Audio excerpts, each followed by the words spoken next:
My name is Dustin Kelly, but everybody calls me DJ. I'm prior Army, serving as both a Ford observer and a military police officer.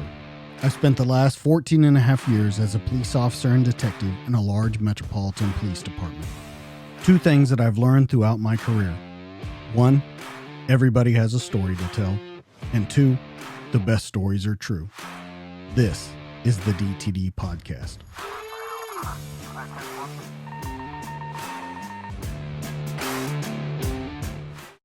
In 3, 2, 1, and we're live.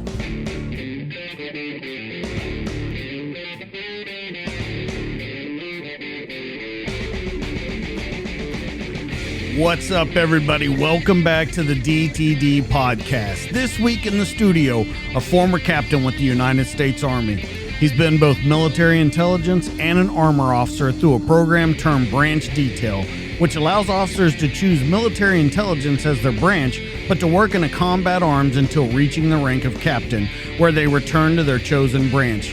This guest was deployed to Sadr City during one of the most brutal times in its history. After his armor career, this guest returned to Iraq as a military intelligence advisor to Iraq's Ministry of Interior's National Information and Intelligence Agency, where he worked as a liaison to embassy FBI agents and the Iraqi Agency. After his military service, he's been a security staff agent, an operations manager, and a writer, where he has recently released his first book that seems to just not stop catching fire, The Instructor. Even though this story falls into the category of fiction, it approaches some very real-world issues, including PTS, TBI, broken families, and a rising undercurrent of anti-government rhetoric. He's here this week to talk about his career as an officer, hard work, and chasing your dreams in that second chapter of your life. Please welcome Tim TR Hendricks. What's going on, my friend? Boom, that is one hell of an intro. Awesome. How you doing? I am fantastic. How are you? I'm doing well. Thanks for having me on. Really looking forward to this. Yeah, absolutely. We have a lot to talk about, especially this book. It's caught so much fire recently. You've had such big named authors backing you up, and this is kind of your first outing. Now, not your first outing as a writer, but you're definitely your first outing in that national spotlight, and I got to hand it to you, man. You wrote one hell of a book here. Thank you. I appreciate it. Yeah, I've been very fortunate with the writers that have taken me under their wing and been supportive and given me advice along the way, which was certainly needed in this journey. But the guys that blurbed the book, Mark Greaney, not the least of which is on the front cover. One of those biggest names out there, was ecstatic when I got his blurb. But all the guys, Nick Petrie, Connor Sullivan, Simon Gervais, like, to have them come out on your debut was just like unbelievable. I'm still pinching myself over getting those guys. So yeah, it's been awesome. All right, well, let's start as we always do on this show. We want to go back in time, kind of look at the history of what brought you to where you are, because as we talk about a lot on the show, it's not just the soldier, it's not just the writer. There's a whole just grouping of things that make you who you are. So let's start out with your history. Growing up, what made you look towards the military, and how was your childhood growing up headed in that direction? Sure. So I was one of four boys, but I come from a long line of military service from the family. Both grandfathers served in World War II. My grandmother was actually a Army nurse and the highest ranking member of the family before I came along. She was a second lieutenant working stateside during the war. And all my uncles and my father and even my grandfathers were all enlisted. So she was the highest ranking one. My uncle was a door gunner in Vietnam. My father, the only Marine in the family. Everybody else was Army. He served during Vietnam, but was stationed in Okinawa as a auto mechanic.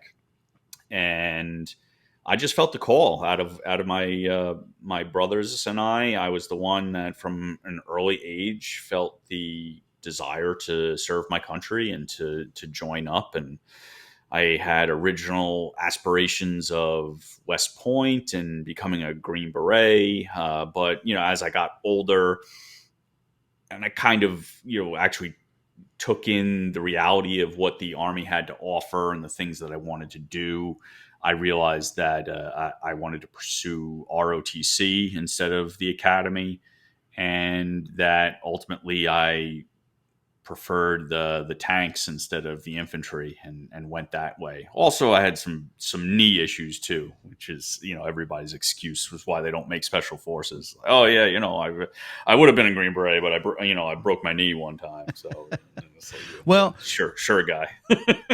Well, and you say that, but there was also some other points in your life. Your ROTC, there was a captain there that really pushed you in that armor direction, that gave you a lot of that idea and that motivation to go into armor. Can we talk about them just a little bit?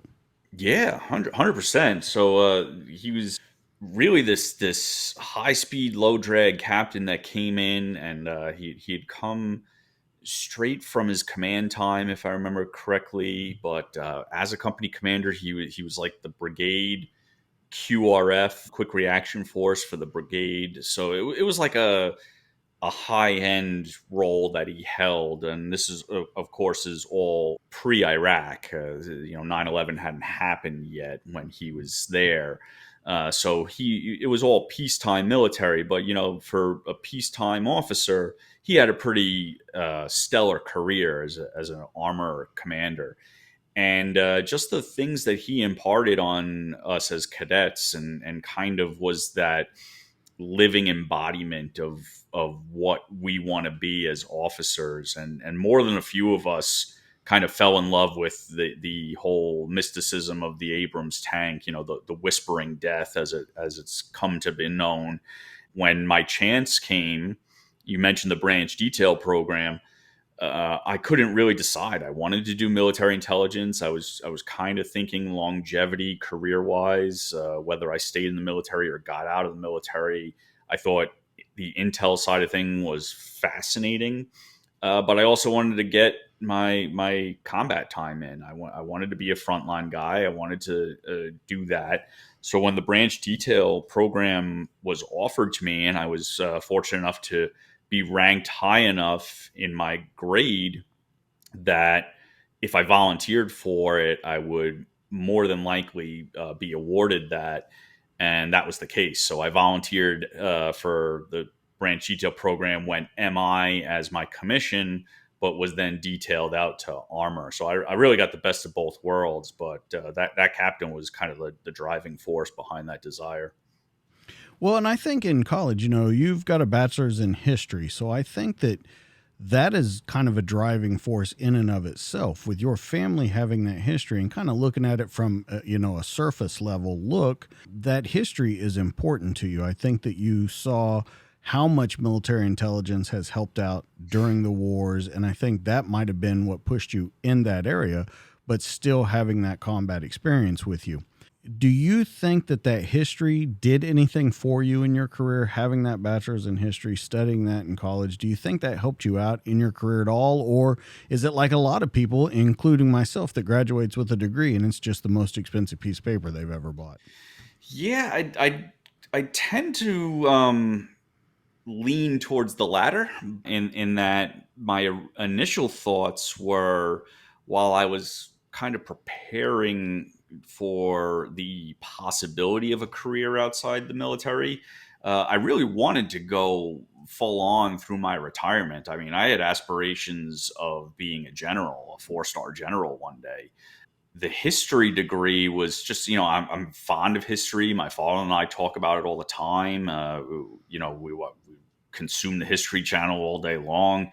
And it was just something that spoke to me in terms of what I needed to get in order to reach my goal of becoming an Army officer. The Army wanted you to have a degree to be commissioned a second lieutenant. And what better way to get to that goal by just doing something for 4 years that I love in history. Now, can I say that none of the skills I learned in that time frame translated over to my career, or didn't help me out? I think that would be hard to rule out. There's certain things that you come to appreciate being a history major. You don't really take tests. You do a lot of writing and you do a lot of research and reading. So the ability to consume training manuals and field manuals and digest them and regurgitate them back down to my men in such a way that it could be dissected and delivered on their level. I think a lot of that stems from the college education and in particular the history side of things. Sure. I think definitely with the career that you've chosen now and where you're going, it's going to pay off tenfold now, especially with the way you write certain things into the book. Now, when you go into the military, when you get your commission, you become an officer. You said you wanted frontline. So you go to where to test it, 0405, your 1st Cav Division, Right. Sadr City. You get to put what you wanted to the test. Let's talk about your thoughts before you go into that combat zone. Okay, you're still here. You're a newly commissioned butter bar who probably doesn't know that much, but what's in front of them. Once you touch the ground, and then once you leave. And the reason I ask you that is because you've written for your whole life, and you wrote some stuff, short stories, poetry, that you really talk about your experiences, but you don't point them out directly. You talk about them very subtly in there, but you can tell that it comes from a certain place. So let's talk about being commissioned before you're there, while you're there, and after you leave.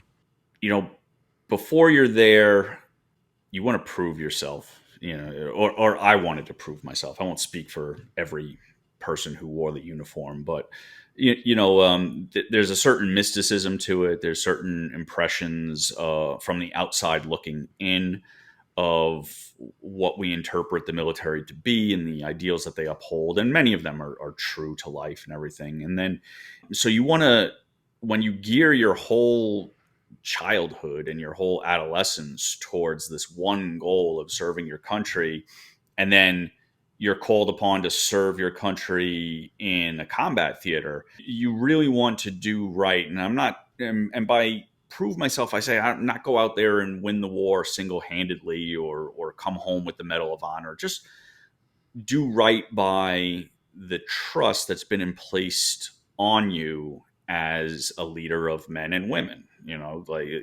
Take care of your troops, make the sound decisions, conduct yourself properly, show calm under fire, do all those things that are intangibles that you look to do.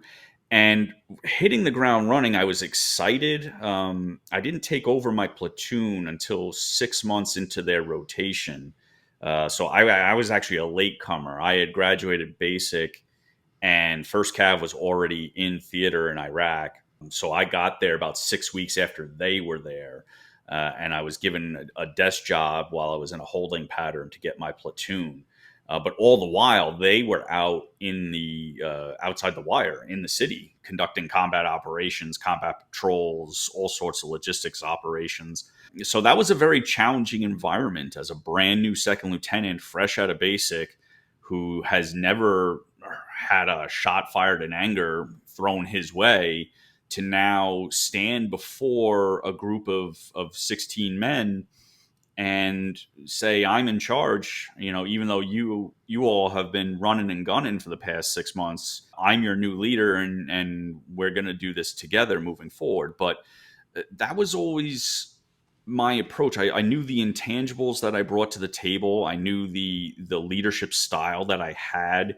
I wasn't going to come in there and hammer them and try and reinvent the wheel and change everything that they had done. I went in there looking to see what they did right, what I thought could be improved upon. And then I worked with my NCOs and I worked with my soldiers to gradually tweak things to where we made the platoon our own. And we had great camaraderie and a great cohesion as a unit, to the point where we were being trusted with, raids on homes and things. We were like the insertion element, or the breaching element is a better description, in a large raid, whereas the other platoons in our company were the support platoons. So, I took a lot of pride in that, and really that was my main objective when I was over there. That first tour was take care of my men, do the right thing, make sure everybody comes home with their fingers and toes still attached, and thank the Lord that that's exactly what happened, and that's what we were able to accomplish. Do you remember the first time you step off the plane there? Do the smells come back to you? Does the feelings come back to you? I've talked to a couple of guys that they still know it when they think about it. Does it still happen for you? 100%. I will. It's the olfactory flashback is what they call it. It's, when your sense of smell suddenly tricks you into believing that you're smelling something you aren't actually ingesting, and that pungent, sickly sweet smell of Baghdad will come back every once in a while. Always when you least expect it. I remember the first time it happened to me, I was, of all places, in a like massive conference for AmeriCorps in Washington, D.C. And it was like the conference opening breakfast. And here I am getting whiffs of JP8 fuel mixed with pollution and all the other unsavory smells that come through that city. So that was a little jarring, to say the least. And it's happened time and time from there. But yeah, I'm trying my best to describe it, and I'm probably not doing it justice, but anybody that's been there can tell you it is a distinct smell and place just in general. I'd be interested to see what it looks like now after so many years of us not being there, and any repairs or whatnot that might have happened. You look at like the old photos of Europe during 1945 or post Vietnam, and there are all these like glittering metropolises. I doubt Baghdad has reached that level yet, but it would be interesting to see. But yeah, certainly you step off that plane the first time, the heat hits you a little bit because it's March, but it's still 96 degrees or whatever, and it's only going to get worse from there. And the smell hits you once you're going through the city. And certainly in my area of operations, we had more than a few streets that we were barely able to navigate them because of the lakes of sewage and trash that had piled up. It could be a pretty nasty place, depending on what road you turn down. Now, you said, being a butter bar and never having a shot fired in anger at you. The first time you're in contact, what's going through your head? And then how do you work through that the very first time you do it? So the first time, so I was fortunate enough in that I never experienced really sustained combat. I wasn't in hour-long firefights or anything to that effect. My role was largely because I commanded a Humvee platoon. I didn't have tanks over there. I commanded a Humvee platoon, so we were constantly on the roads. We were doing logistic operations. We would do medevac for the larger battalion when they would go into the city, and that was the fighting ground for the Abrams tanks and the Bradley fighting vehicles, and the infantry guys going house to house. And we would be kind of hanging back at the rear as a security checkpoint to make sure nobody came up behind those guys, but also to act as a quick medevac if need be. So in that regard, the stuff that I was directly impacted by in my platoon was more akin to like pot shots. And in that first time I took over the platoon in the middle of a battalion offensive that went on for about 30 days on the west side of Sadr City.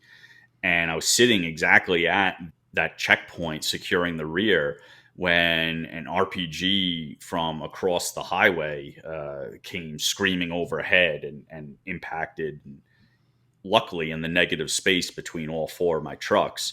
But that was kind of a jolt, suddenly, like, holy shit, get on the radio, alert higher, tell them that we're under fire here.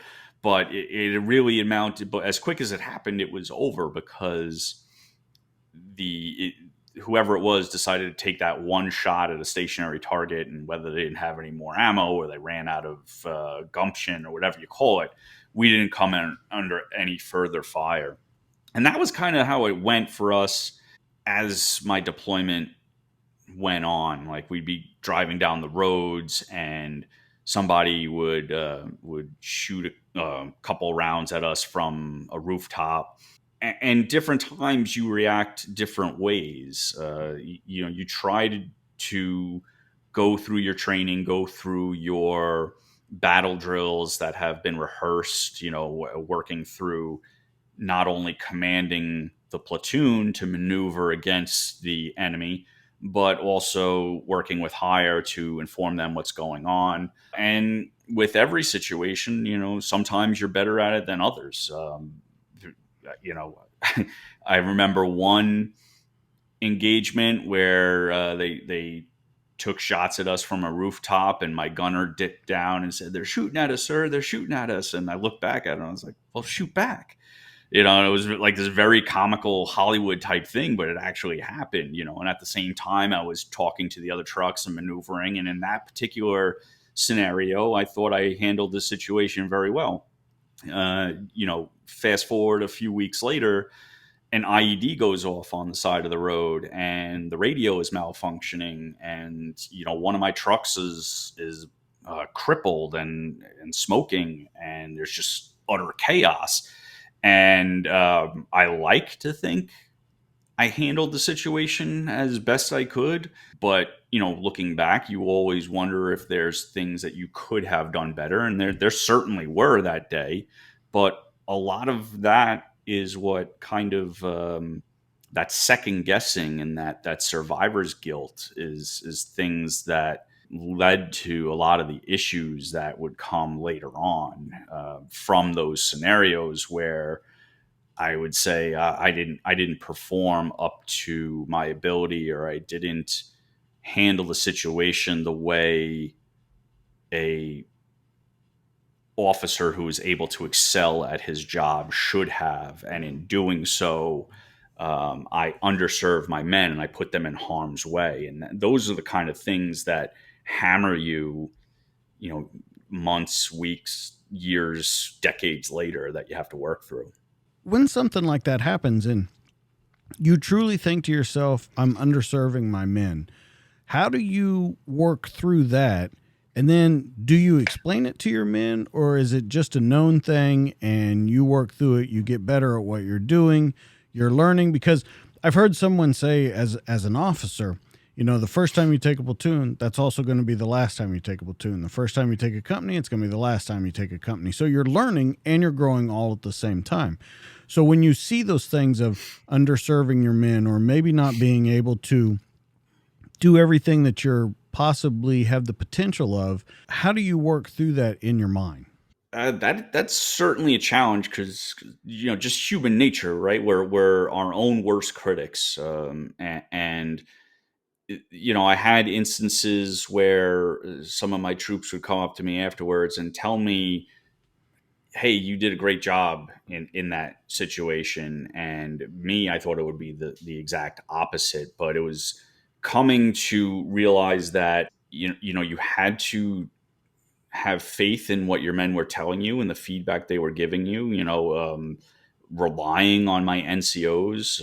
I had a fantastic sergeant first class who had no qualms about pulling me aside and laying into respectfully, but he was an expert at what he did, and he had no problems squaring away a young butter bar, and that was for my betterment. The guys that, in my opinion, resent that kind of guidance coming from a senior NCO who's got 17 years in and you've got 17 days in, as it were. Those are the guys that end up failing. So, ultimately you have to ingest that feedback. You have to do self-evaluation. You have to believe in the fact that you are doing the absolute best by them with the conditions and resources you're given at the time. And then ultimately, like a quarterback throwing an interception, go to the sideline, get a drink of Gatorade, and get back out there, because there's another mission coming. There's another mission coming in 2 hours. You can't sit here and be crying and dwelling and everything. You gotta pick up your big boy pants, realize what you did wrong, and move forward and accomplish what needs to be done. Pushing aside any doubt or anything, because that could cripple a platoon if their lieutenant is exuding self-doubt or a lack of confidence or anything.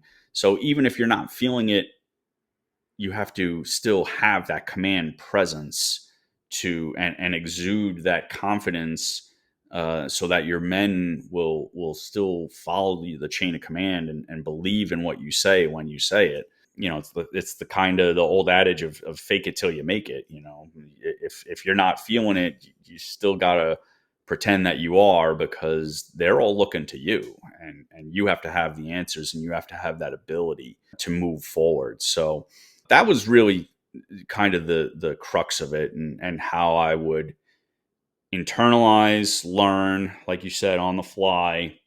But hey, okay, this mission didn't go so great. Here's what we can learn from it. Here's what I want to do differently next time. I'm going to be better. We're going to be better. Let's rock and roll, and head back out. That's what it was, day in and day out. So let's go back to what you said in the very beginning of that you have to be able to take that constructive criticism. You have to be able to move past it, listening to your senior guys.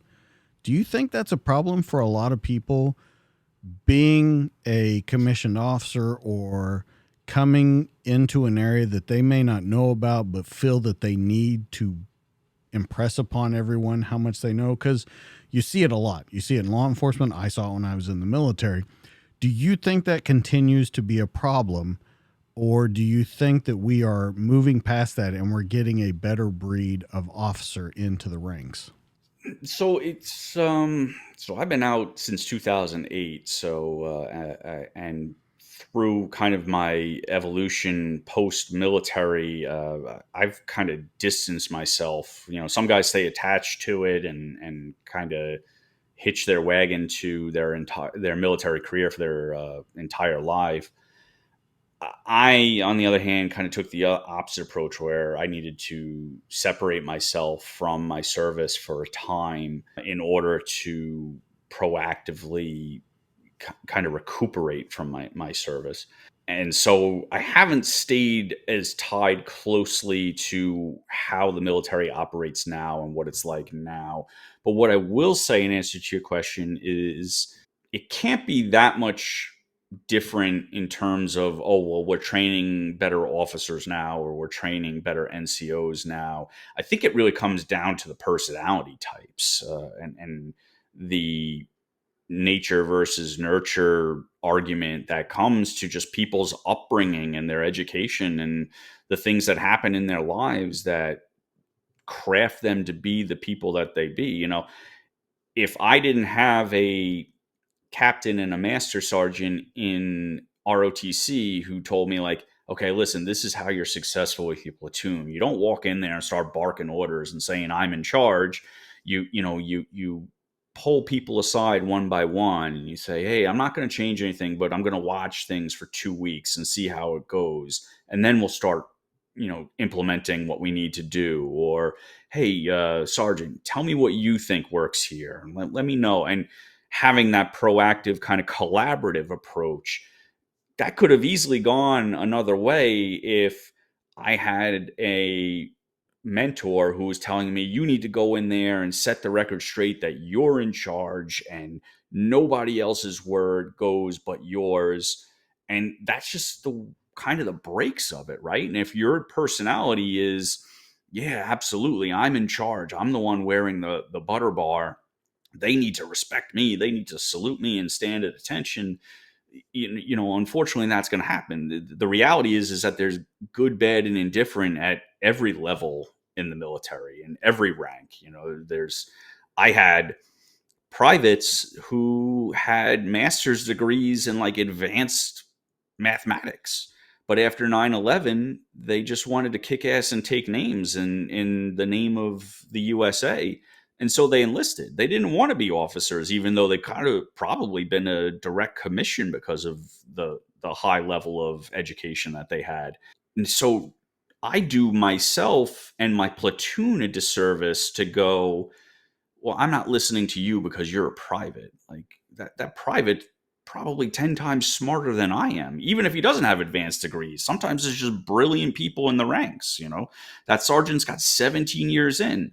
Does that automatically mean that he knows everything better than I do? No, there were some sergeants that were dumber than doorknobs, you know, and I would listen to what they say, like, yeah, no, we're not going to do any of that, because you have to have the judgment and the wherewithal to figure out, you know, is what this guy saying true to life, and you know, or is that going to work in the best interests of me and the men, you know. And ultimately that's where it comes down to you being that officer, is you got to take in everything. I had one great captain tell me, like, everybody's going to give you a tool for you, and it's up to you whether you put the tool in your toolbox or you leave it outside. You know, every person is going to give you that, and it's up to you to kind of determine those things as you're going forward. Let's talk about, as you go over into military intelligence, you go back to Baghdad. Yep. Now you're there for what you originally branched out to do, doing the job that you wanted to do. How is it different the second time coming back? Not only that you've been there before and seen what happens there, how is it different as you come back in as a more experienced officer and a more experienced combat person?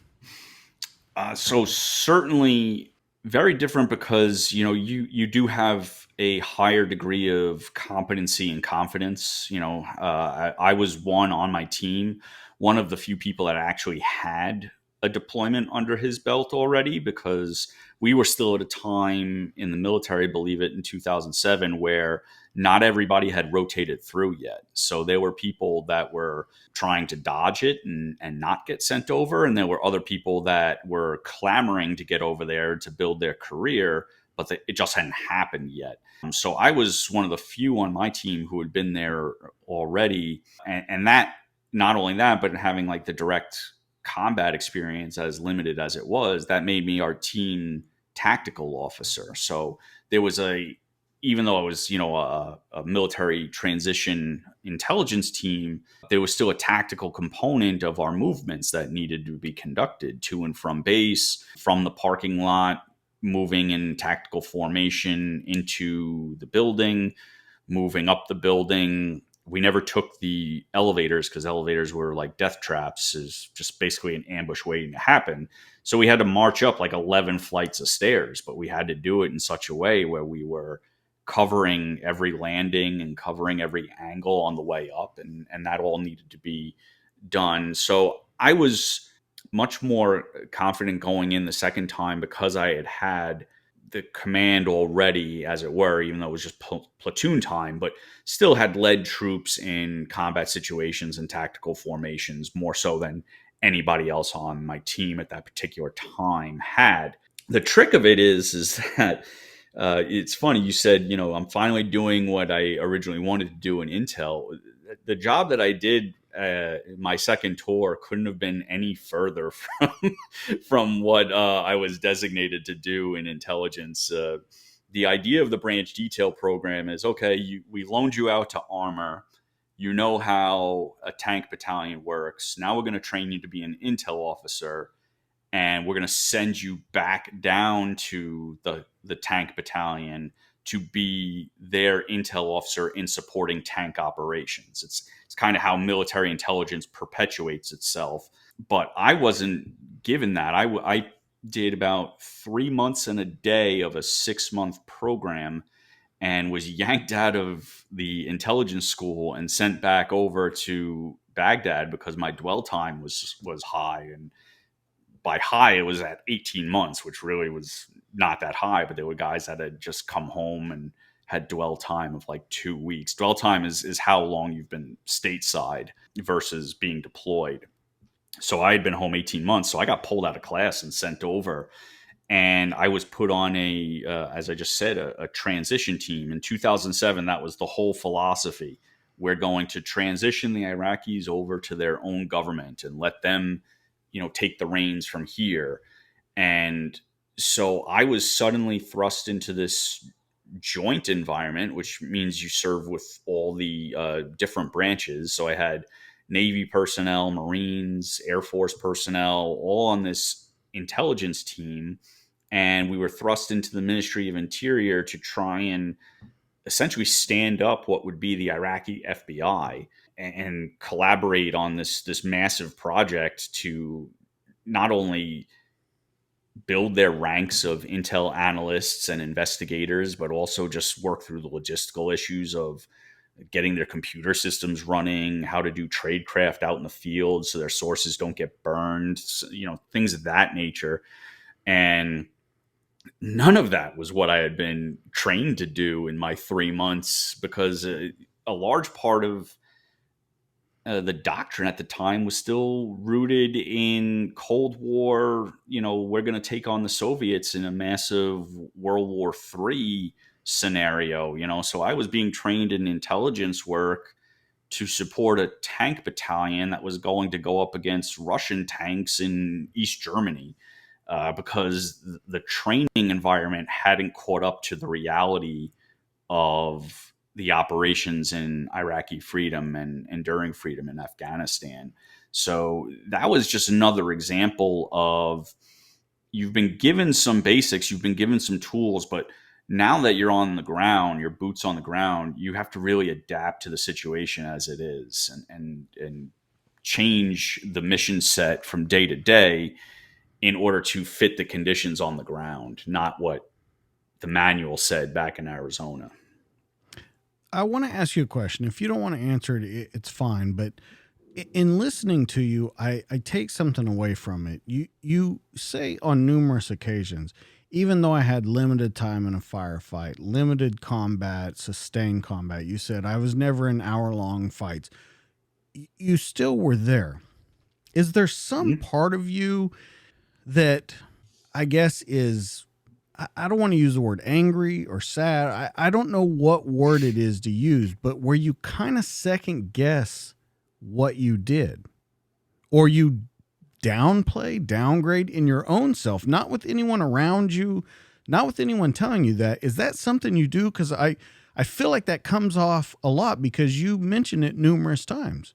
Sure, 100%, and that's certainly something that I've worked through in the years since I've left the military. Of not discounting my service, or more to the point of, like, not that I'm discounting it, but like doing the apples and oranges comparisons and everything. I mean, there's always somebody that's going to see more. There's always somebody that's going to have had better or worse experiences than you.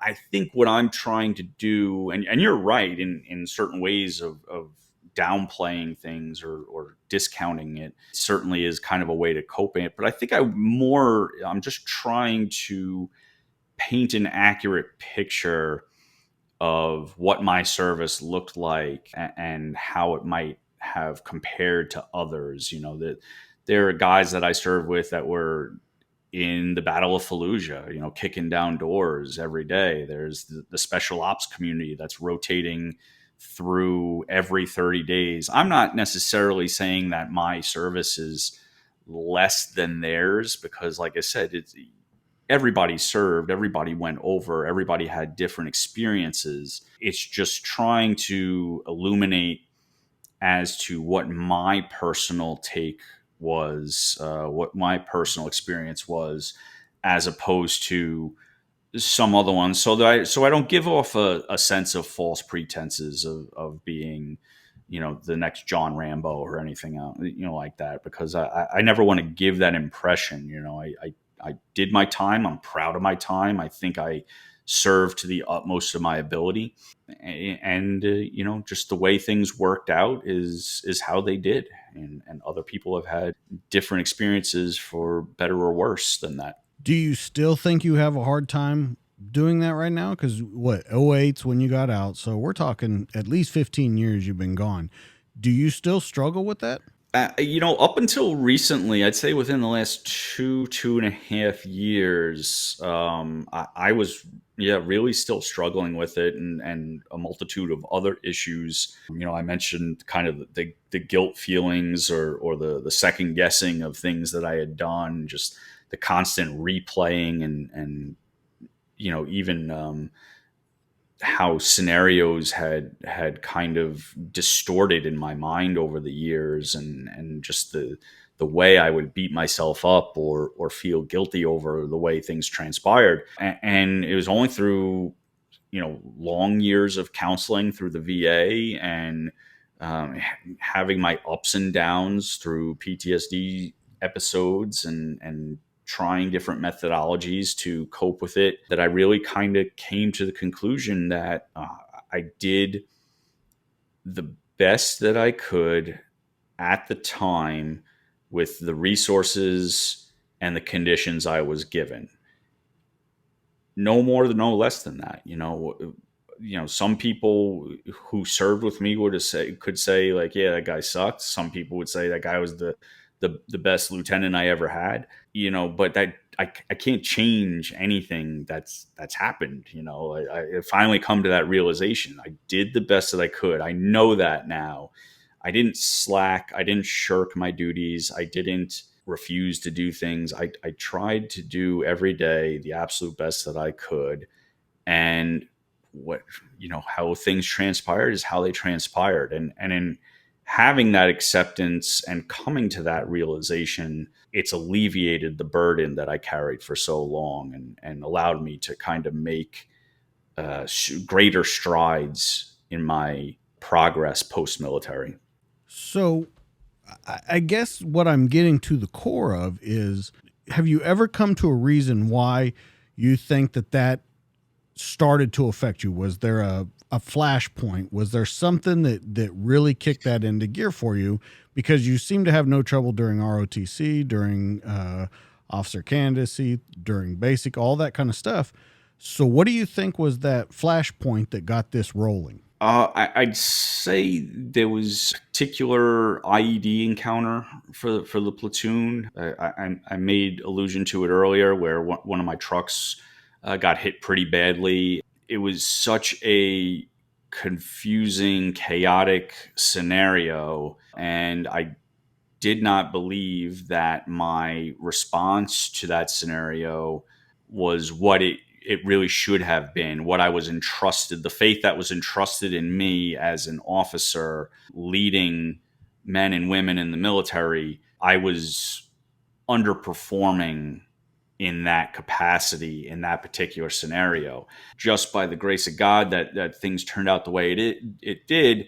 Nobody was seriously wounded or hurt in that. But I really started to wrestle with, well, if things had gone just a little differently and I responded the way that I responded, would I have blood on my hands? Would I have the deaths of my men on my hands because of my inaction or incorrect actions? And that's just started to snowball. It really just started to kind of really shake my foundation of confidence and competency, and make myself start second guessing, to the point where when I got out of the military, it kind of all came crashing down, and it felt like I had just been living a lie, or had a facade of who I believed I was. And I really wasn't that person, because it was all smoke and mirrors, because when push came to shove, I didn't perform under fire the way I thought I should have. And that's what really was the catalyst to that. And it only grew and grew like a cancer inside of me for years and years and years, that I would try to bury it. I would try to self-medicate it away. I would just deny it. Wouldn't talk about it, not to anybody other than my counselor. And even then, it took years to open up to the counselors at the VA about that. And all the while, I was just crumbling as a person, as my personality, my whole identity had been kind of shaken to the ground when that blast went off, and I reacted in the way that I did, in that subpar way that I believed I had reacted. And it wasn't until, like I said, about 2-3 years ago, I finally had that kind of light bulb moment where it was like I did the best that I possibly could in that scenario. I had, physiological responses that are preconditioned part of the human nature of your human body's reaction to that kind of a traumatic stimulus that, you know impaired me, or whatever you want to say, and made my response less than it was. And it was finally kind of getting an understanding of all that, and putting all the pieces together, and kind of reconstructing that day's events, many of which parts of it I had kind of blocked out the memories of. And once all of that came together, I was finally able to accept what had happened and stop the self-sabotaging that I had been doing for the better part of a decade, as a result of that day. When that happens, do you change your leadership style right then? Do you go in a new direction? Or does that cripple you into becoming the officer that you thought you could be, to becoming the leader that you thought could be, and at a most basic cellular level, the man you thought you could be? Yeah, I wouldn't say that it radically, at least in my case, I didn't radically change anything, on the outward appearance. My approach to leadership was still the same. We certainly learned from the incident and changed, our operations and our tactics from it. But it was more of like, imagine that incident being the match that lights the fuse, right? And so that fuse is now burning towards the powder keg that would be the eventual kind of collapse of who I believed myself to be. And that took even getting out of the military for that to come to full potential, because like we said, in 2 years later, in 2007, I'm right back there again. And I've got a job to do, and I'm a captain. I'm a tactical officer of my team. And, there's higher expectations. You've been there, you've done that. You've been around the block a bunch. And so I still had, even if I felt it on the inside that I wasn't as confident in my capabilities anymore, I still had that predetermined notion that whatever shaky feelings you have, and you got to bury them, because you've got a job to do. You've got to lead these people. You got to lead these men. So it didn't radically change kind of my approach to how I would interact with my troops, or decide to go about my operations. But I could definitely tell you that from 2005, when that happened, through the remainder of my military career, and then certainly as it bled into the reintegration and readjustment issues to civilian life, that fuse rapidly burned into the exploding powder keg, and it resulted in a lot of need to work through those issues in the years to come. You said that on the outside, no one could see it, what was going on in the inside. I got to ask you, does that ever hinder or become dangerous as a commander by maybe trying to overstate those things now? On the outward appearance, everything's going on the inside, but on the outside, you'll do anything you can to prove it. Does that ever become a hindrance or maybe a safety thing that you think about?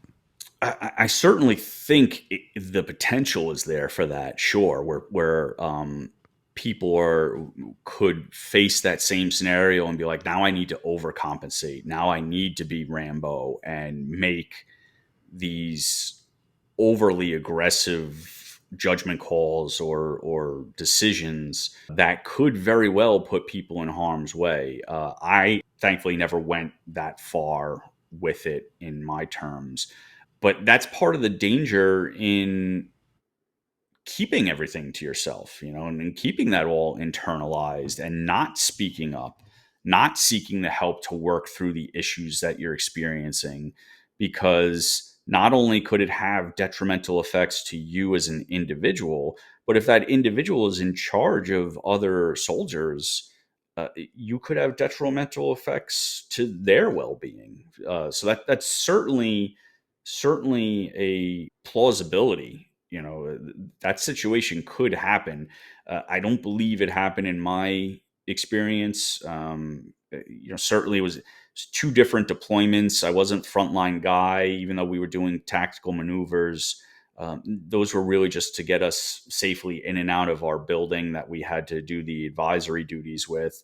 We weren't going out of the wire on combat missions for sustained patrols like I was my first time out. So there wasn't even the opportunity for me to overcompensate in that way.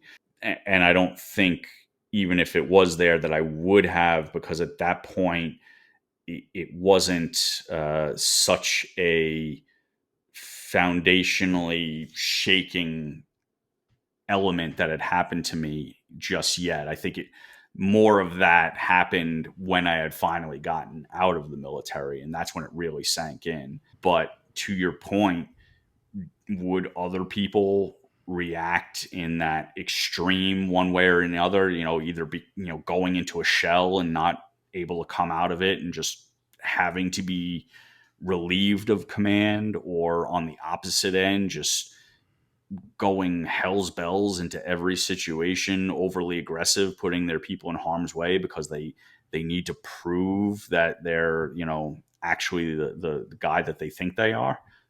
I'm certain there's people that have had those experiences before, and the possibility and the potential for that exists. Sure. So was all this that happened to you, the breakdown inside you, is this what led you to get out at the time you did? Because we talked in the very beginning about you having aspirations to stay the whole 20. Did this shake you enough to put you in that direction of getting out?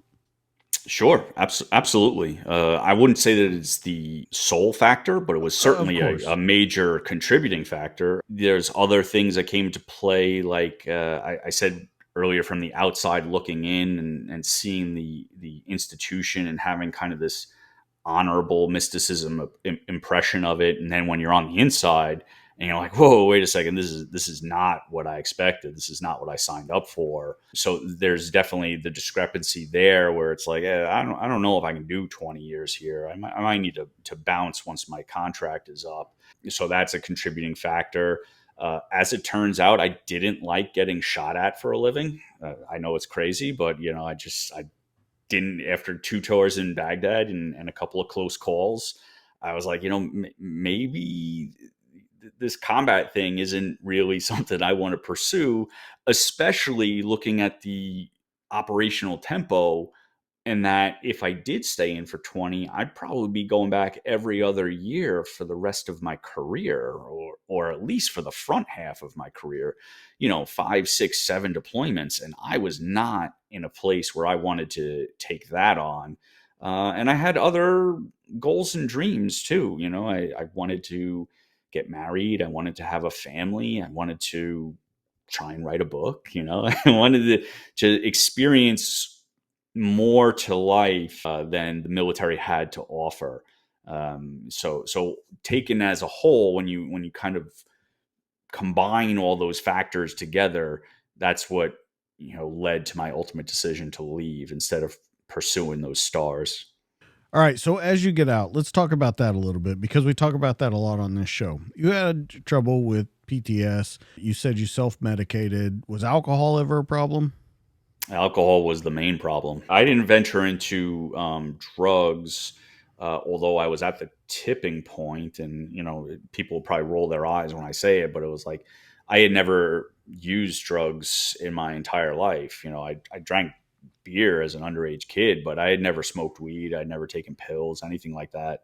And I had gotten to the point where I started asking friends to get weed for me. And who knows where that road would have gone. I ultimately ended up throwing it away and not indulging in it. But but yeah, alcohol was my go-to. That was the way that I could dull down the voices that I was experiencing inside the head. All that self-doubt, all that evisceration that I was putting myself through.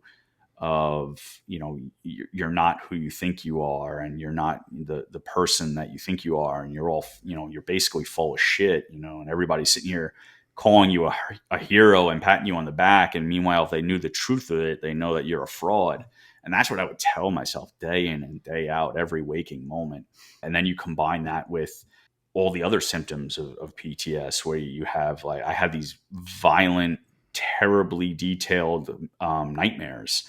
And those things would replay, when I'm sitting at my desk at work. And now I'm a grown man crying on his keyboard, because I can't get the images out of my head that I was dreaming the night before. So I would drink to get rid of those. I would drink when I was feeling sorry for myself. I would drink when I would feel guilty. I would drink when I would have these wild mood swings, and because when I was drinking, I've been sober for like 2.5 years now, but when I was drinking, I was a fun drunk. I was a fun guy to be around. Right. And so that was part of the allure of it, is like, I want to stop hating myself. I want to stop hating who I've become. And if I, just take a couple drinks, I can be fun again. I can be smiling and laughing and carefree, because, I've lost those inhibitions and I don't have that inner monologue going anymore. It's just fun Tim for a few hours, and that became the go-to methodology whenever things were taking a negative turn, whether it was at work or at home, or between varying relationships, friends, family, whatnot. Reaching for the bottle was the alleviation on that. And it wasn't until really, I'd done probably irrevocable damage to my marriage, but I could see, and even when that happened, I didn't make a course correction. But when I saw the damage, or the groundwork for the damage being laid with the relationships with my daughters, that's when I finally had kind of the wake up call, and started to realize that this isn't a good way to continue if this is the way my daughters are going to see me.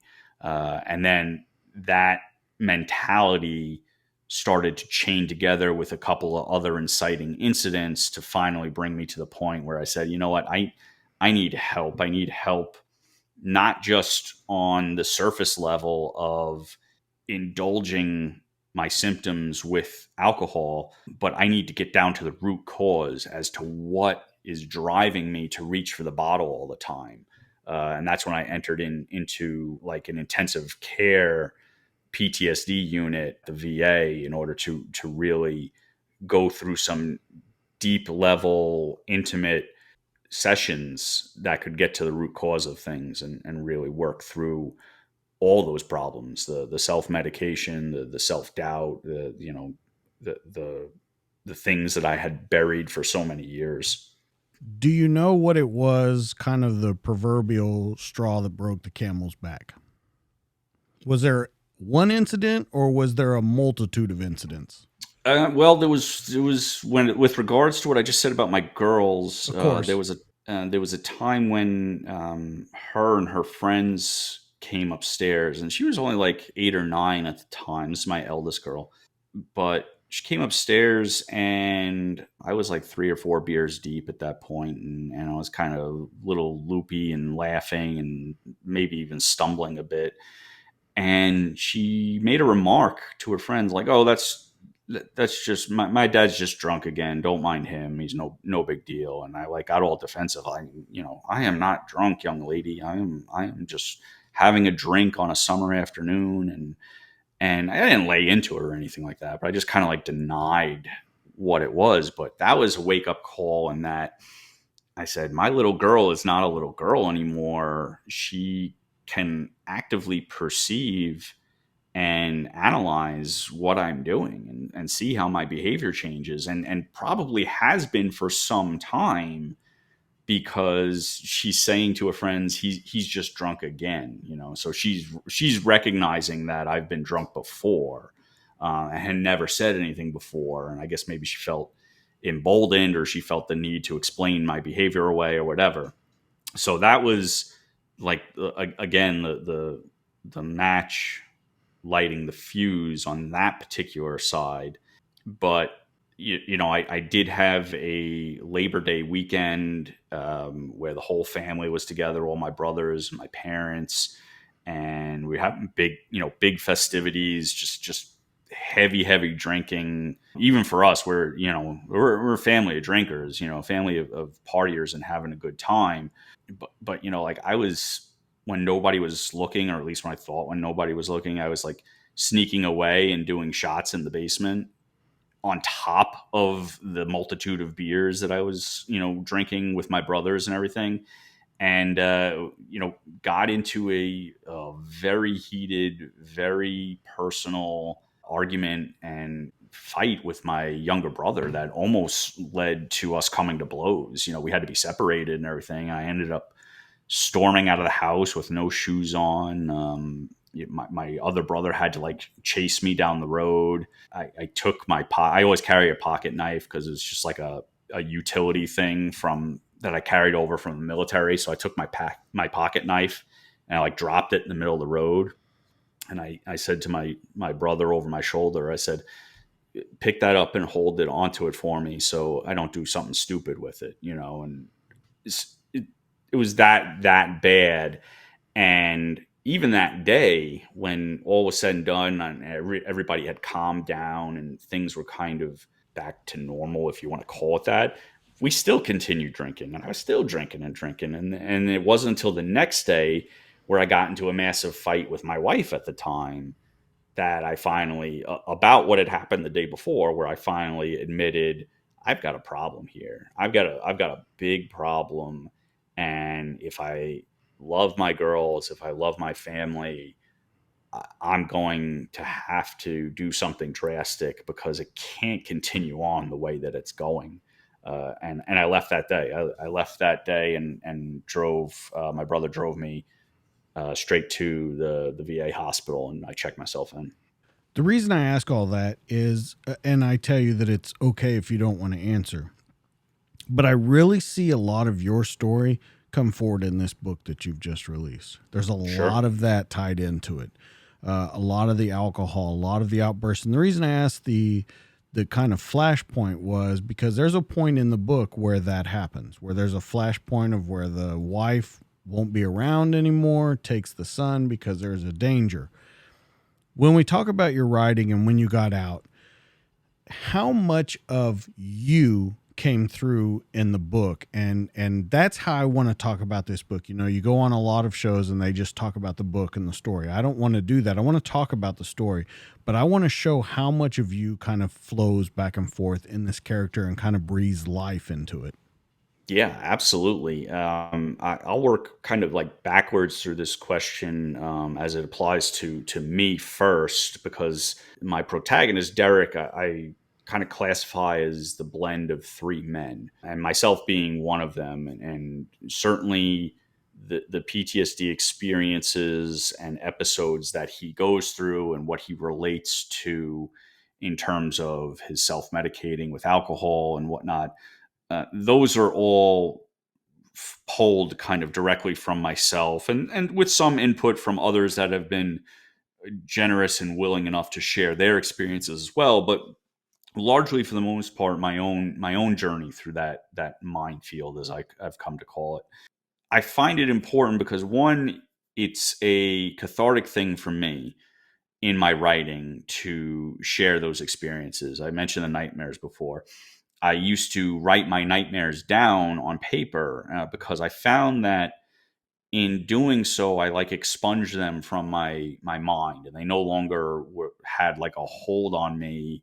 They weren't replaying. It was like, if I could just write them down, I can move on with the rest of my day. I don't have to have it constantly replaying over and over again. So that's like the genesis of how this stuff started blending and bleeding into my work more and more, my writing. The other part of it too is because of that kind of cone of silence that exists, that stigma that was out there.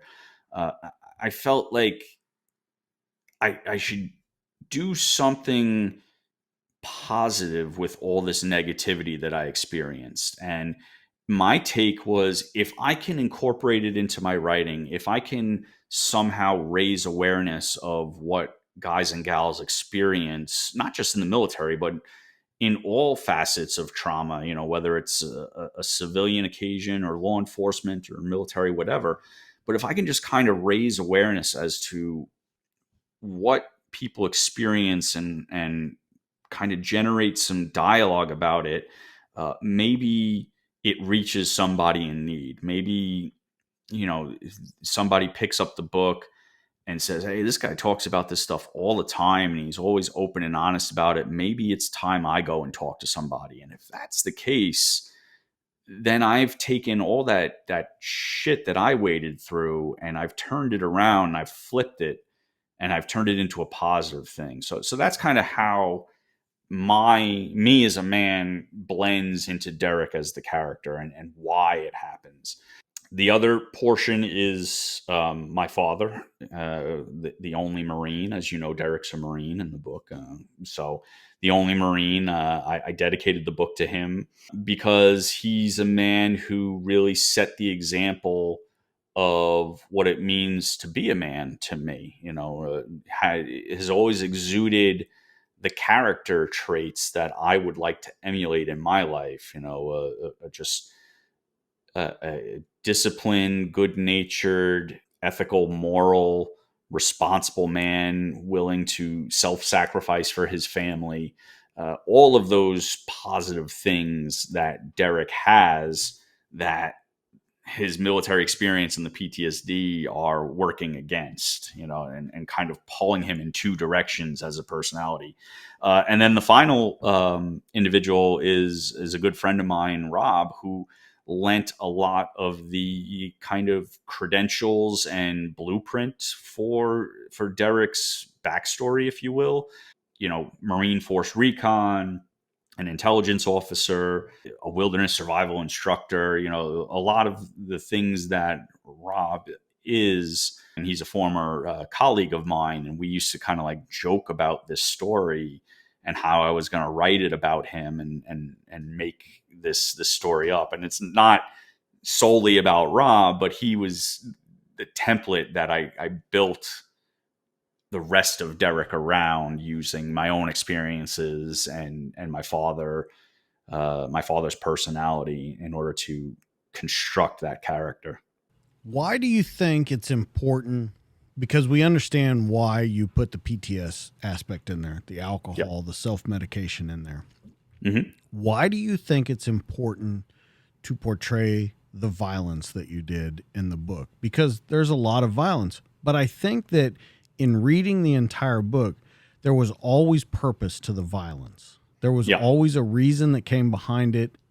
Yeah, I think you hit the nail on the head right there. Is everything was done with a purpose driven through it. I've read some of the reviews where people say this is just way too violent for me or everything, and I kind of chuckle because you should have read the first draft, because it was the final product is way toned down from what the first draft was. Even the without giving away even some of the training scenarios that occur in the middle of the book, the SEER school type scenarios that Derek puts his people through. That's not him just being this sadistic bastard. That's him going against his better judgment in favor of Marshall's wishes, and in favor of what his employer at the time is asking him to do. Marshall is the driving force behind that violence, even though Derek is the one that perpetuates it, because Marshall is the one that wants to know, are my men going to rise to the occasion, or are they going to wilt under the pressure? And he purposely asks Derek to put them through the ringer. And Derek there's a line in there. He says, like, like, some of these guys aren't spring chickens. These are older guys, and SEER school is not something to be taken lightly. Are you sure you want me to do this? And Marshall says, yes, I want you to make their lives a living hell. And so, Derek does so. But, even with regards to that, it's not as bad as I could have made it out to be, or or as I did in the original draft. My editor always laughs when he sees that reviews. He texts me on the side and be like, if they could only read what you wrote the first time, I'm like, okay, yeah, I guess I'm a little sadistic myself there. But, I had read that you did like 90,000 words in 90 days. Yeah, that was my first draft. I was like a man possessed. I was talking to my friend Rob, and we were, I was originally came up with this idea while we were discussing it, and I was like, I'm gonna make a short story about you, Rob, and you can take it to Hollywood and say that this is your backstory. And he's like, yeah, whatever, Tim, go ahead. And what started out to be like, a 3,000 word story, maybe a 5,000 word story, it just took off. I was a man possessed. I was sitting in my bed at night with my laptop on, just the glow of the screen, while my wife at the time was asleep, just clacking away at the keyboard until, the wee hours of the morning, because the story would not stop. I would maybe fall asleep for a little while, and the first thing that I'm thinking of is when I woke up was that story. And I didn't write every day either during that time. There was plenty of other occasions, birthday parties or whatever, that would come up that I didn't write, but it just so happened that I averaged out 1,000 words a day over that time frame. Tell me if I'm reading into it correctly. I got a very Ruby Ridge Waco feel about the storyline. Am I following down correctly what you were trying to portray there? Yeah, I think this is a evolution of those incidents, of those engagements with the government, and certainly you keep seeing those incidents ripple through events as they go forward. Oklahoma City, and then just kind of what you said in the opening about the ratcheting up of rhetoric and the anti-government sentiment that comes out there, and a lot of the kind of radicalization of people in general. But what I found particularly interesting was a series of articles that I read in researching for the book about the radicalization of the veteran community, and thinking that, the end is near and we got to get it. The term is called the boogaloo or something like that. It's like, it's like the impending civil war, and we got to form our own units again and start drilling again, because we're going to have to, fight the barbarian hordes, for the last cob of corn or something like that, and it was just kind of this sentiment that grew, that's where the story took place, is like, okay, we're not going to make them an extremist militia, but solely we're going to mix in elements of that brainwash kind of cult mentality as well, and then the descent of these people that have given up on the system. But not only have they given up on the system, they feel that the only way to right the wrongs and the injustices that have befallen their lives is to eradicate the system and build it back up from the ground up. And so you get a little bit of all of those. You get the Ruby Ridge with the opposition to the government. You get the Waco element with the kind of the cult element, and you get, just like I said, the radicalization of the veteran community post Iraq and Afghanistan to formulate that militia feel. And that's how the group Autumn's Tithe came to be. Well, and I would even take it so far as there's Jonestown elements to it. Sure. Very much so. A lot of the characters in your book are there, but aren't really quite sure, I think now as things progress forward in the story, are not quite sure why they're there. And once again, we don't have to get into details because I don't want to do spoilers. Right. But I think that we're going to see that a lot more. And what was interesting about the book and then your experiences is that It's very much a homegrown terror. You saw terroristic actions over on the other side of the world, but you flipped it on its head and you did that homegrown terrorism. That feeling that they were making a better world by harming the actual world we lived in. That was their whole, I would say, their whole goal in the book. Let's talk about how you connected some of the elements of law enforcement into it, undercover roles, and then just kind of human nature. There's a lot of human nature in this story.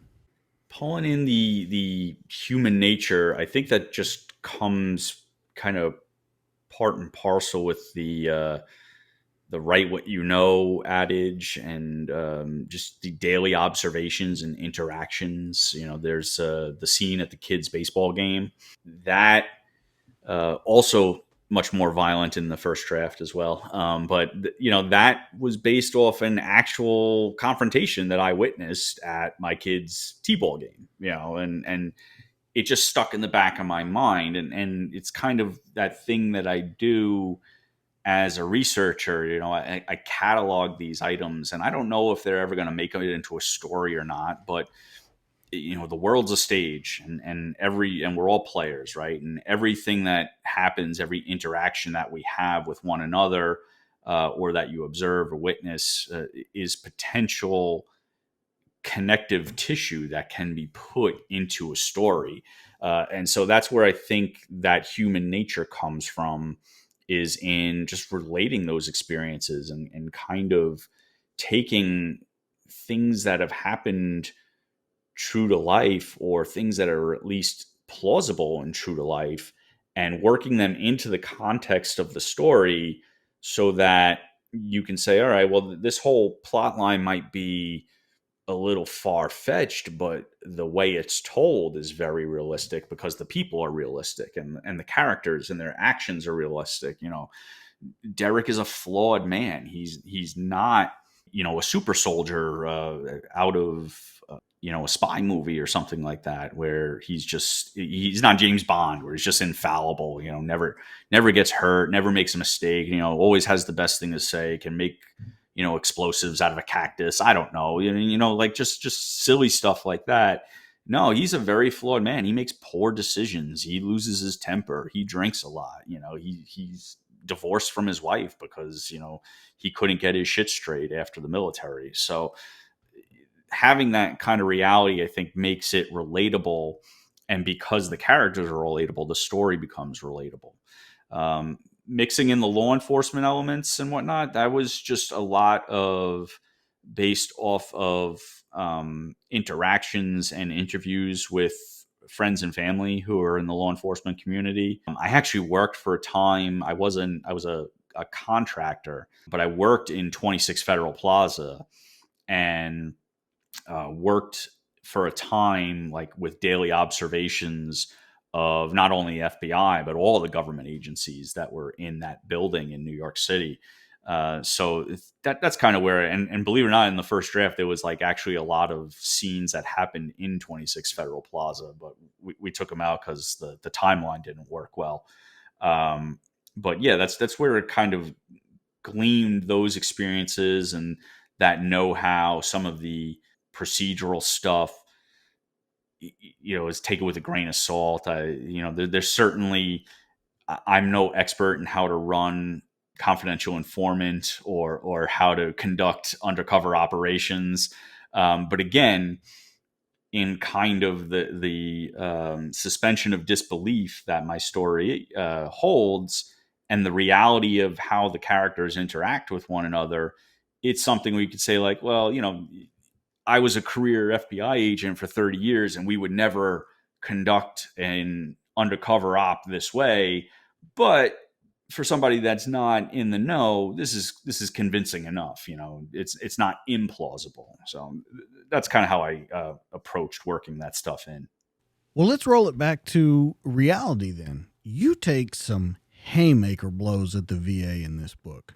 And here and talking to you, learning your history, It seems almost strange to me that you take those haymaker blows at the VA, because you say a lot of your recovery, a lot of who you are now came from the counseling in the VA, the intensive treatment, and how they take care of their veterans. Yeah, I don't think there's any hiding that fact. Just like the attention I try to draw to the symptoms that veterans struggle with PTSD, there's some detrimental symptoms of the VA system as a whole. It's a very archaic and cumbersome and overly redundant system that a lot of people fall through the cracks without having access to immediate care. Just the way things are, well, this is the way it's always been done. Like it's a certainly a flawed system that is in dire need of an overhaul and needs to be streamlined with modern day practices. Now, that said, there are plenty, an abundance of people within that system who will pull their hair out working against it to go above and beyond to see that veterans do get their care. And so that's the dichotomy where it comes in with me, where I look at this beast that the VA has become, this cumbersome, unmanageable entity, where you hear the horror stories of people waiting years and years for their disability claims to go through, or getting denied. People with horrific injuries and they get 10% hearing loss, or I don't even think they give you a hearing loss anymore. It's called tinnitus, for like ringing in your ears. And that's the system failing the veteran community, because it can't get out of its own way. But embedded within that system are very, very good people, excellent people that could probably make a lot of money in private practice outside of the VA, whether it's on the medical side or the mental health side or whatever, that choose not to, because they're willing to take less money for the service to our veterans and to do that. And I have been very, very fortunate in having a string of those people come into my life that have helped me to become a better person and adapt and overcome the things that I've been. Now, I've had my episodes with the VA as well. I've had issues, with individuals there. I've had issues with the way the system worked. I had to actually call my congressman to help me with my disability claim when it was going through, because it took forever. And, there's definitely room for improvement. But I don't mean to, with my writing, I don't mean to like call anybody out and just make the VA seem like this, horrible thing. It's again just that awareness, just being truthful, just saying like this. This is really the situation that veterans face within this entity that they have to work against, and that the people that work there have to work against. It's just a very cumbersome system. Well, and I think the time that I'm thinking of when it stuck out in my mind is as they're talking to Derek and they tell him, in paraphrasing, you can do this and make the money for it, or your dad can rot away in a VA hospital somewhere where he's never taken care of. And of course, that's not the line, but I'm paraphrasing it. Right. And I thought when you talk about dichotomy, that's really a dichotomy. Either you have the money to take care of it or you don't. And that's pretty much the line we're at right now, is with that kind of stuff. Either you have the money to take care of it, put them in a home and do all these things, or the other one to this is we just go as status quo and keep the machine rolling. Yeah. And I think if you expand that beyond just the VA and just kind of look at the country as a whole, in what I'm saying in the book, like, there's the fine line for, are you the people that get so downtrodden with the way our society operates and the way our country operates that you give up everything to go live in the woods and become part of a radicalized cult that wants to overthrow the government, or are you on the other side where, you have the money to overcome the elements that have led those people to that radicalization, because you're able to afford the cancer treatments, or your house doesn't get foreclosed on or everything, right? And even Derek himself, I feel it's like he's walking that very fine line. Whereas if a couple of elements don't go his way, maybe he's on the other side, and that's kind of the juxtaposition that I was going for with the story, is that the haves versus the have-nots, and even if you're thinking, you might not be a millionaire or anything, but if you're fairly well to do and you've got a good job and a good home, and that's great and everything, but one, in our current society and our current conditions, like one bad family illness and all your savings are wiped out, your home is foreclosed on, the people in just greedy positions embellish the mortgage market, and all of a sudden the housing bubble bursts and people are out their life savings. Their houses are not worth what they thought they were, and they're upside down and they're getting foreclosed on. Like, you're just a breath away, a traffic accident, and you can't work anymore, because you can't get into the factory. You're just a snap of the fingers away from being destitute. And in those situations, how do you respond? Are you still going to have faith that everything is going to turn out right? Or are you going to go the opposite way and say, this is all wrong, and the only way to make it right is to, unfortunately kill a bunch of people? And that's what happens in the book. I'm not saying that's happening now, but that's the thin line that we walk. But here's the interesting part to that. When you talk about the haves and the have-nots, if you look at your, I guess you would call, antagonist character, where you talked about Marshall and stuff, or even Gil. Yep. Don't you think they're the haves of that group? Probably of that particular group. Yeah. In certainly, like when you look at Marshall and he lives in like the cabin by himself, with the grand furniture in it, everybody else is like crowded into these other, bunks and whatnot. There's definitely a bullshit layer to what they're preaching to their people. And it almost 100%. seems, yeah. Yeah. And when we talk about Ruby Ridge, when we talk about Waco, when we talk about Jonestown, things like that, there's that layer of bullshit where they'll sell you on an idea, but they're not going to quite follow the idea themselves. As long as they can get you on board, they don't necessarily need to be on board. And I think that came out excellent in the book.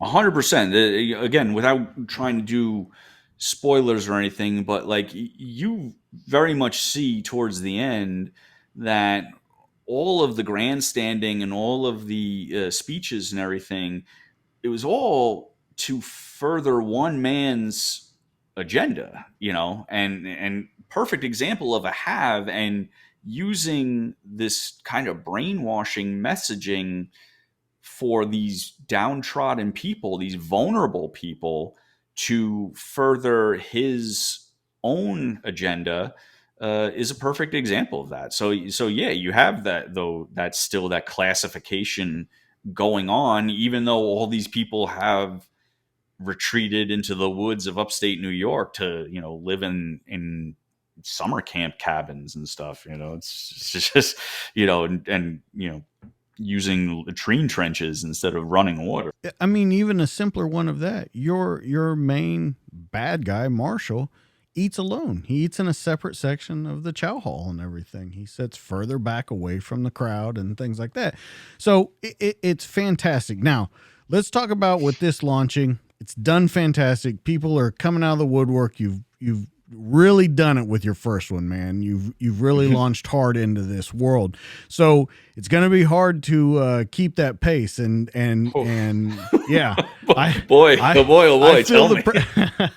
I feel the pressure for you now for this second book that's coming out. So let's talk about first, what do we have planned in the future? Because I know you have 2 and 3 already planned, correct? Yeah, that's correct. Okay. 2, 3, So and 4. Yeah. Okay, 2, 3, and 4 are planned, but let's talk about other things that you're doing on the side. Let's talk about the website. Let's talk about the short stories and the poetry that you have on there that people can see another kind of writing, because this is not the only kind of writing you do. You do military science fiction, you do paranormal writing, mystery writing. You do all different kinds. I don't necessarily see anything in there that's rom-com, but I think you're definitely, you could maybe cover that. So let's talk about the My whole dating life is a rom-com. You don't want me writing romance. You don't. So let's talk about 2, 3, and 4, what we have planned, what we have in kind of the peripheral that's going on with you, and then we'll come back to where people can find you.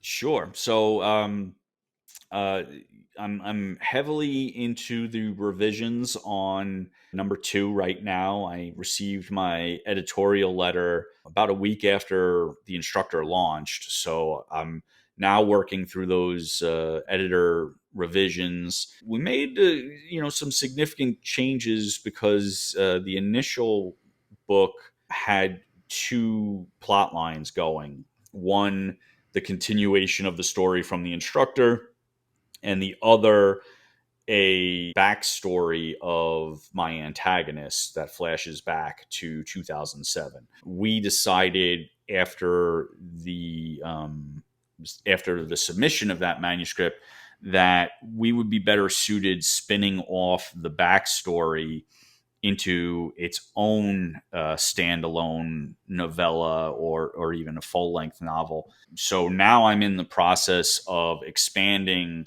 the continuation story for the sequel. And it essentially picks up exactly where it leaves off, with Derek now moving forward, pursuing everything that the first one leaves off at, and the types of cat and mouse punch counter punch that goes on between the group Autumn's Tithe and the FBI and the U.S. government trying to track them down and eliminate them as a threat, as a domestic terrorist threat. So that's 2. 3 is in its very fledgling stages of writing. I started toying around with a couple of chapters here or there in recent days and weeks before I got my editorial letter. But 3 will again be a continuation of the events from 2, but it'll probably be a little bit of a departure from what people are expecting, at least as how I have it planned now.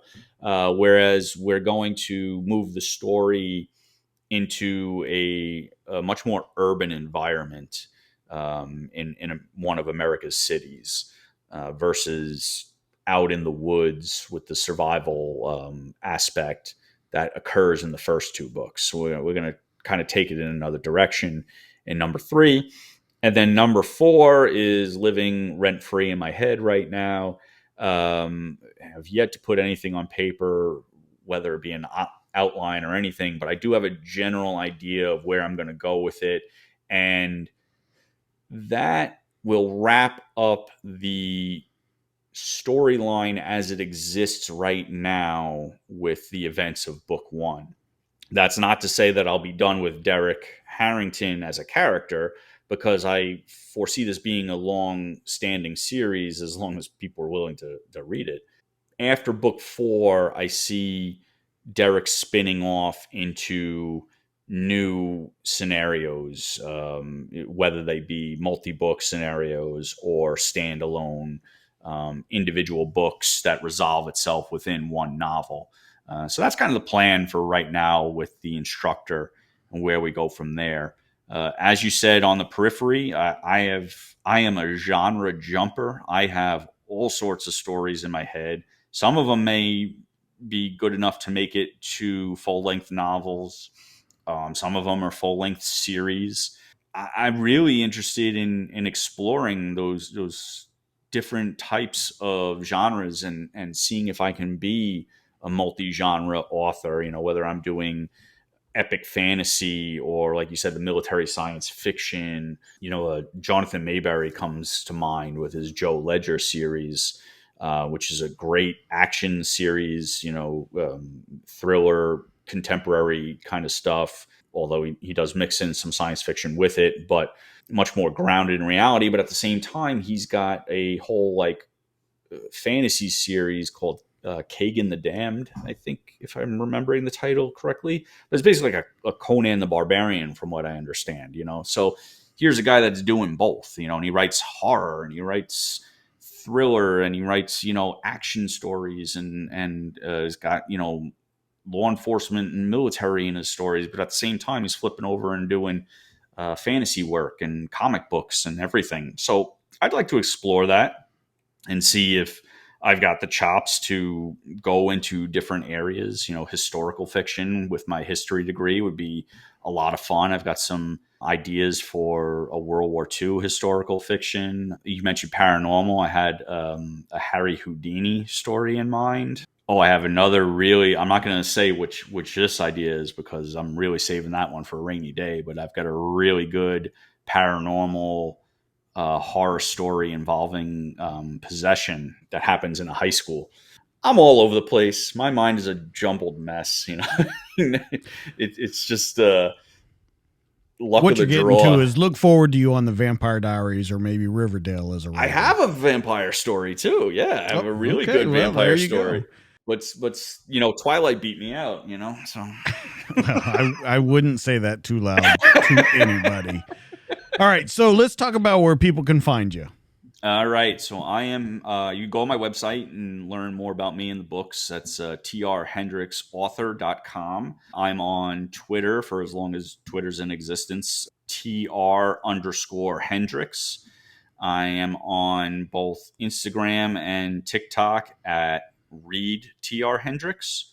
And you can find me on Goodreads and BookBub and that's all my places. All right, man. Is there anything else that you would like to put out there to the masses? Anything that you've learned from your transition from that life to this life? Anything that people can take and look at, like you said about your book, and go, it happened to someone else. Maybe I can fix this. Is there anything you'd like to say? Yeah, I think, we touched on it certainly, and I appreciate kind of us going down that road tonight and talking about that different approach through our discussion. Honestly, it's never give up when you're feeling at your lowest. If you're struggling, don't be afraid to ask for help. Don't be afraid to raise your hand. If you need a sign, if you need somebody to say it, like, take this as the sign and say, like, you can overcome the things that are limiting you and you can achieve your goals at the same time. It doesn't have to be rooted in negativity or rooted in PTSD. Like, you could be having a great life, but you just never have attained your actual dream that you've, longed for. And I'm just kind of proof that you can. You gotta put the work in. You got to do the research. But if you want it bad enough, you can get there. You can overcome anything. And that's kind of my biggest way to conclude this is just say, like, don't ever give up on yourself. Don't ever give up on your dreams. And if you need an example of a guy who did both, here I am. So there it is. You got a great story. You got a fantastic book, Tim. I mean, you knocked it out of the park with this one, and I was so happy that you sent it to me and that we got to sit down and talk about not only your career but this book, the thoughts behind it. Now, you guys know where you can find him. This is where you can find me. As of every week, you can find me on Instagram at the DTD_podcast. You can find me on Facebook at the DTD podcast. And you can find me on YouTube, where all these conversations are in video form, at the DTD podcast. But there's a better one, a one-stop shop, dtdpodcast.net. It's got audio, video, it's got Tim's bio, it's got photos of him, it's got his story, and everywhere you can find him hooked into a link, dtdpodcast.net. Make sure you stop by there. Guys, make sure you share, like, subscribe, tell people. That's how we grow. That's how we continue to bring these great stories. And if you don't do it, I'm going to continue making them anyway. Now let's talk about our sponsors and the guys that bring these episodes to you every week. Let's talk coffee. Police Coffee at policecoffee.com. It's an officer-owned business, and it's dedicated to crafting the finest coffees and blends, and they're shipped as soon as they're made to provide you with the freshest coffee available. Each batch is roasted fresh by people who know what it means to stay vigilant. And their specialty coffees, they don't waste one drop when flavor is concerned. Their coffee is some of the best you'll find, but it also helps serve an important cause. They give back to our community. We talk about this every week. 50% of their profits go towards helping family members of police officers who fell in the line of duty. And if you want to talk about flavor, I've got one for you. Their newest one Ranger. It's the newest flavored coffee by them, and you're sure to love it. It's a flavorful, medium-bodied coffee with a smooth and sweet pecan flavor. Now, pecan coffee, it's probably the best combination in the world. It's got a rich, sweety, nutty, and buttery flavor that cuts through coffee's natural acidity to give you a smooth and satisfying coffee experience. Please, guys, go there, policecoffee.com. Help these guys out. Mac, over at Mac Belts. The Mac Buckle and the brushed steel D-ring can be added to any Mac belt for a discounted price or purchased separately. And let's talk about the belts. They're hand-cut, veg-tan, full-grain saddle leather dyed to a classic saddle tan. They're contoured with black UV-resistant parallel border stitch, and they're handmade right here in the USA. By who? Veterans. And they're designed by a former Special Forces operator. They're perfect for everyday wear or any over-the-waistband or inside-the-waistband everyday carry. The finest quality American craftsmanship that positively impacts military charities.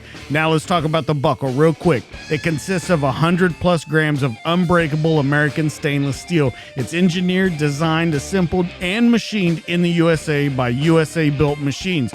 It's backed by a multi-generation warranty, expertly engineered to combine modern precision for rugged use. They're awesome. I have 2 of them. I never go anywhere without them. MacBelts.com. And remember, when you go to policecoffee.com, DJ K10 will get you 10% off your order.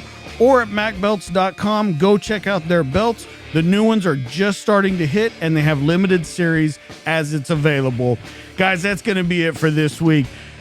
Tim, once again, amazing book, amazing story. That's Tim. I'm DJ. Catch us on the next one. We'll see you guys later. We're out of here.